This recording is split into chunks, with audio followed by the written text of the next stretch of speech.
Saya itu sudah bergelut hampir 18 tahun di dunia malam,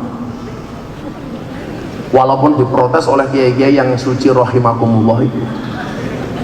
Jadi saya pernah diprotes habis-habisan gara-gara saya ngimami anak 15 mabuk tak imami sholat subuh di Malioboro. Oh, saya dihujat sama kiai yang sucinya luar biasa itu. Orang mabuk kok diajak sholat? Kan kamu tahu orang mabuk itu sholatnya tidak diterima oleh Allah 40 hari. Goblok. Saya jawab, ditompora urusannya cangkemu, apa ya mana tak? Tapi urusannya pengiranku. Akhirnya anak saya tanya, bah, apa benar orang mabuk sholatnya tidak diterima oleh Allah 40 hari? Iya benar. Terus bagaimana dengan kami, bah? Ya mohon maaf, itu hadisnya orang normal, sementara kalian abnormal. Kalau kamu sholatnya nunggu nggak mabuk, pertanyaan saya, sholatnya kapan? Wong bendino mabuk. Bahkan mereka bikin paguyuban namanya pangunci, paguyuban ngunjuk ciu. Sing diombe apa? Sifas, ciu plastik kabeh. Jadi saya biasa mabuk di pinggir jalan, tak datangin, ayo sholat, Allahu Akbar. Mereka di belakang, Allahu Akbar. Ghairil maghdubi alaihim waladdallin. Harusnya jawabnya amin, mereka enggak. Ghairil maghdubi alaihim waladdallin.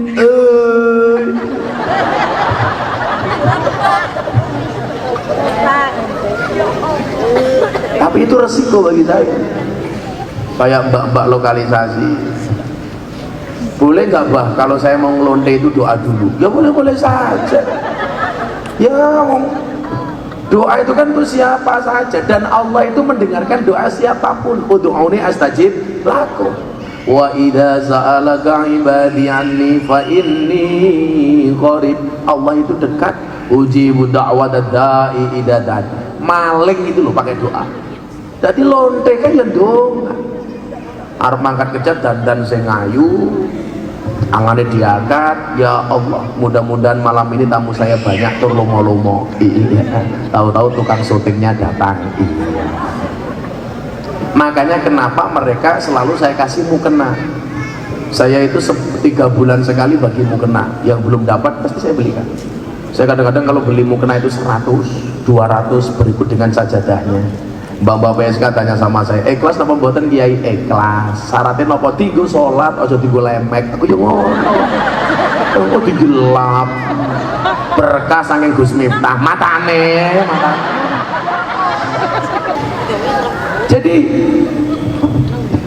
orang yang dianggap buruk sekalipun itu juga butuh selamat. Makanya kemudian saya menawarkan metodologi dakwah jemput bola. Kenapa demikian? Mereka itu sebenarnya pengen ngaji, mbak-mbak PSK itu gabung dengan jamaah umum itu pengen. Tapi biasanya orang-orang yang suci ini cangkemnya nggak kuat, lonte kok ngaji. Saya kasih contoh, ini fakta, bukan fiktif, tapi fakta. Saya duduk di teras kafe Jalan Seturan, Kota Yogyakarta, mau pengajian sama mbak-mbak dunia malam, LC. Kalau di Purwokerto ya namanya Purel lah. Apa nih gini? PL, pemandu lagu, atau Purel. Apa nih gini? Potis. Kalau di Pantura namanya Purel, perempuan rela diusel-usel. Mereka kerjanya di mana sih? Di puskesmas, pusat kesenangan mas-mas. Pekerjaan mereka apa? Mewarnai kehidupan rumah tangga orang lain. Apa yang mereka lakukan? Karaoke, katorok dibuka, oke.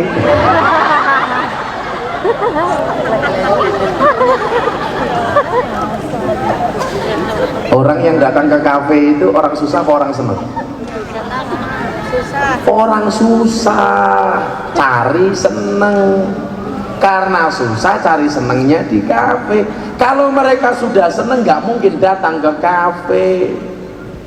Orang susah cari seneng ketemu kutis, delala kutis ya susah pada baik. Akhirnya susah ketemu susah, susah kuadrat. Makanya kemudian muncul istilah gadun. Hidupku tanpa gadun seperti ambulan tanpa uwi-uwi. Ora paham durung balik ya. Durung sunat. Ora ngerti ya. Kalau inyong yang ngerti kan kayak ini ke Lombok ya. Lombok. Begitu saya duduk-duduk sama mbak-mbak itu di teras kafe itu. Namanya teras kafe, bukan kok di terasnya kafe, teras kafe di Jalan Keturan. Itu ada rombongan pengajian lewat. Nah, apa bahasa yang keluar dari mulut mbak-mbak dunia malam? Beruntung banget yang mereka Gus. Malam ini kami bermaksiat, mereka ibadah. Saya ngiri sama mereka. Gaweane mabuk, lihat orang ahli ibadah, mereka mengatakan apa? Ngiri. Sementara satu saat saya mendampingi beberapa ustadz lewat Jalan Magelang, lewat depan kafe besar di Jalan Magelang, lihat mbak-mbak berpakaian seksi, SMS lah, silite metu seditik. Ini orang-orang ini mengatakan apa sama saya? Dasar ahli maksiat, malam-malam ngumbar aurat. Coba, orang yang ahli maksiat itu ketika melihat ahli ibadah memuji, sementara orang yang ahli ibadah melihat ahli maksiat memaki. Maka saya menawarkan, yo kamu nggak usah datang, saya yang datang. Maka orang bertato ya saya ajak ngaji. Santri saya banyak yang tindihan ininya bertato macam-macam. Ada yang tato mbak-mbaknya di sini tato cecak. Ya kalau masih seksi dan cecak, begitu hamil boyo, kan gede banget.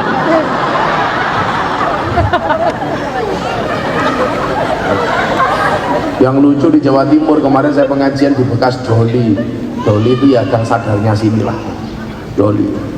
Premannya ngumpul di depan panggung itu ada orang badannya gede, perutnya saya buka, ya ditato beduk. Ya Allah, itu tato apa mas? Beduk. Kenapa kamu tato beduk? Saya cinta dengan NU. Masya Allah, itu tato beduk. Iya, tutu endi ini sore tak tahu.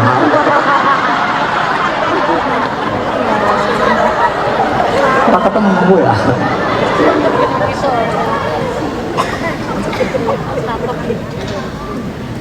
Jadi orang ahli maksiat melihat orang ngaji itu senang.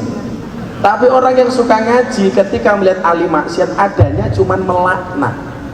Maka disitulah kemudian saya teringat dengan wejangan Kanjeng Sunan Derajat, weneono ageman marang wong buta, weneono tongkat marang wong buta. Berikanlah pakaian kepada mereka yang telanjang, berikanlah tongkat kepada mereka yang buta. Tapi ya mohon maaf, jangan mentang-mentang saya bawa tongkat dikira buta. Wenono ageman marang wong buta, wenono tongkat marang wong buta. Itu ajaran berbagi. Maka kemudian saya terjemahkan apa? Menyalakan lampu itu di tempat yang gelap, menyapu itu di tempat yang kotor. Maka saya sampaikan, kibaskanlah sapumu di tempat yang kotor, nyalakanlah lampumu di tempat yang gelap. Kalau saya ngaji di masjid, wah itu nggak menyalakan lampu, tapi menghidupkan lampu yang sudah hidup menjadi lebih terang. Kalau saya ngaji di pondok pesantren, tidak nyapu di tempat yang kotor, hanya sekedar lebih membersihkan tempat yang sudah bersih. Maka saya katakan kepada mereka, nah ingatlah, bisa jadi dosamu sebesar kapal, tapi kamu harus yakin ampunan dari Allah lebih luas daripada lautan.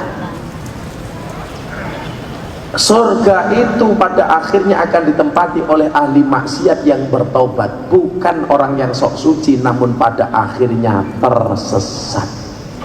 Ahli maksiat belum tentu masuk neraka, ahli ibadah belum tentu masuk surga. Karena banyaknya dosa bisa terhapus dengan tobat yang sungguh-sungguh, dan banyaknya pahala bisa hilang karena ujub, riak dan kesombongan. Maka seburuk apapun masa lalumu, yakinlah masa depanmu masih suci dan bisa diselamatkan. Amin. Makanya saya enjoy ketemu mereka, sama sekali nggak benci. Maka kemudian Allah bagi orang yang banyak dosa, apa kata Allah dalam Al-Quran? Qul ya ibadiyalladzina asrafu ala anfusihim la taqnatu min rahmatillah. Innallaha yaghfiru dzunuba jami'a innahu huwal ghafurur rahim. Apa kata Allah kepada para pendosa? Katakanlah, wahai hambaku yang melampaui batas. Coba, ini kata kuncinya ya. Anda benar-benar ini tolong diperhatikan. Ini kata kunci. Orang yang banyak dosa oleh Allah dalam Al-Quran tidak disebut wahai engkau para pendosa. Enggak. Orang yang banyak dosa Allah tidak memanggil wahai engkau ahli maksiat. Enggak. Tetapi Allah mengatakan wahai hambaku yang melampaui batas. Dia tidak memanggil ahli maksiat, tapi memanggil hambaku, untuk menunjukkan kedekatan Allah dengan mereka yang melampaui batas. Hambaku, padha karo kowe nyeluk anakmu, hai anak.